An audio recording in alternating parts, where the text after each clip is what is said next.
Each and every person has mental health. Mental health refers to our emotional, psychological, and social well-being. Mental health is more than just the absence of illness, it's a positive sense of psychological and emotional well-being. In the same way that we all have mental health, we all have the potential to experience mental illness. To explain this a little better, we can think of each person as having a mental illness vulnerability tube. Our tube is our ability to cope and manage. The more full this tube becomes, the harder it is to cope and manage. And when the tube becomes full, we can no longer cope with any more stuff being put into the tube, and we're more likely to experience an episode of mental illness. So, what goes into the tube? The tube can be filled by two things: genetic factors, represented by the yellow squares, and environmental factors, represented by the white stars. Genetic factors are our genes.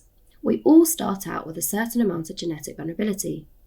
Some people, through no fault of their own, will be genetically more vulnerable to developing a mental illness, so their tubes will start more full than other people's. Regardless of how full your tube is to begin with, over time, our tubes begin to fill based on the environmental factors that you're exposed to or that you experience. Environmental factors are external influences that can affect our health and well-being.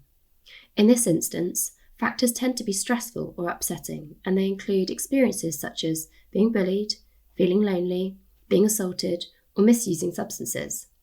The more stressful environmental factors we experience, the more our tube fills up. Fortunately, we're not stuck with our tube being a single size.